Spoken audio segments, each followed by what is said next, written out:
La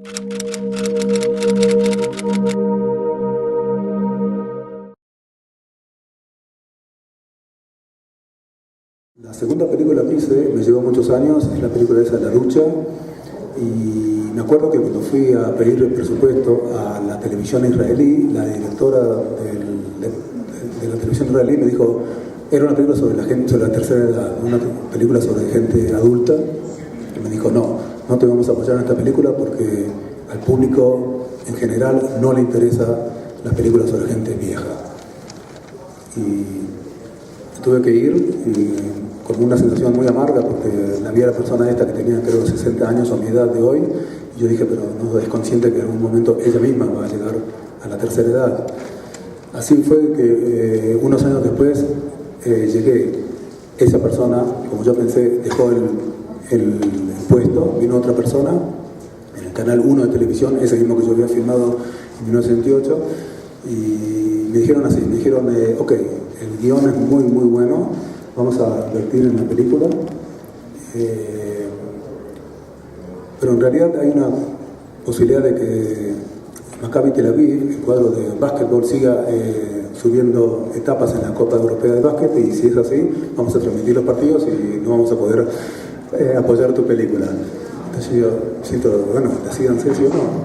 Me callo, espero, y me dice, si siguen habiendo atentados, era justo la época de 1995, cuando hubo la época de muchos atentados, me dijo, si siguen habiendo la terrible cantidad de atentados que hay, vamos a seguir transmitiendo todos los resultados trágicos de estos atentados y no vamos a tener plata para tu película.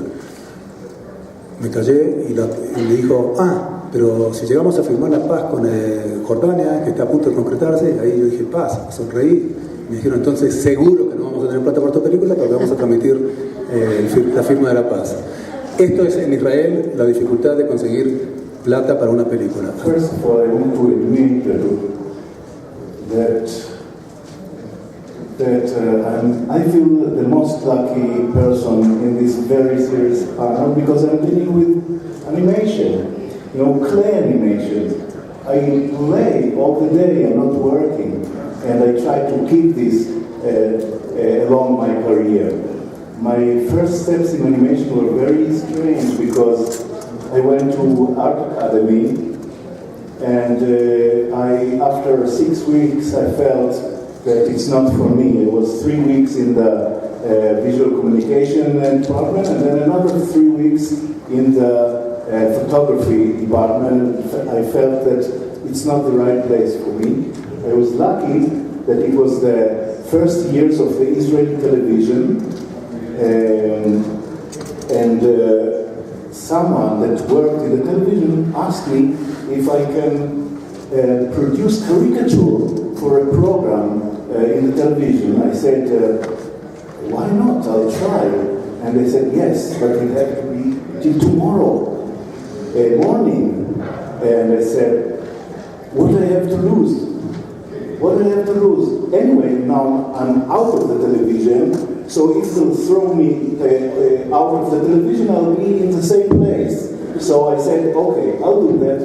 And I worked all night drawing, and I'm so less gifted than my friend here, Mr. Hanukkah, in drawing. I'm not saying plastilina. But they screened it. And after 2 weeks, a person came to me from the television and said, listen, we like your caricatures. Do you know to animate? I said to myself, I have nothing to lose. I said, yes, of course. So they invited me to see the producer of the most popular program in the television. It's called Retouch. And she talked to me and said, listen, we'll test you. Bring 2 illustrations in a few days on this and this, and the illustration had to be combination of character between 2 animals. So I did it, and she said, you got the job. Now I have to invent how to make animation. I know really nothing. So I asked, first of all, the photographer of the television how to do the technical things, and I threw myself into the water. And I survived, In the first year, I produced around 20 animation in different techniques, and I start to feel more safe, but always trying to do different things. First of all, I want to say that I'm much less experienced than my colleagues here. I'm doing mainly comics, and I think there are some similarities, maybe the difficulties of creating it in Israel, so I'm going to try to talk a little bit about my work.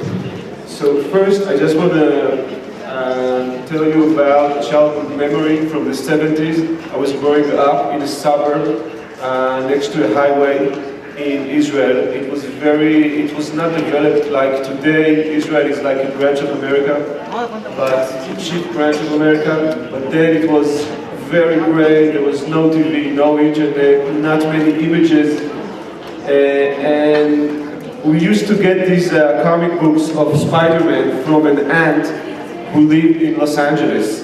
And suddenly there was something so colorful, with so much imagination, in the gray cement place where we live.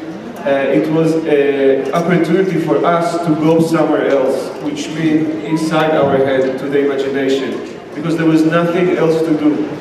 But we couldn't read English, so we invented the stories and we imagined actually that we are Spider-Man and this is our lives. I want to tell you in general about the difficulties of creating comics and all visual arts in Israel. I think the basic problem is that in the Jewish tradition, God is an abstract idea. It means that you are not allowed to show images of God. You cannot draw God. For example, in Christianity, you have a lot of paintings and cathedrals and churches, and I think the visual tradition is part of what makes you look at something and feel divinity. In Israel, it's not Israel, it's the Jewish tradition. It's really about the text and the ideas. So words and letters are sacred, and if you draw something, it's like making it dirty. So it was very hard. Also, Israel exists only for 60 years.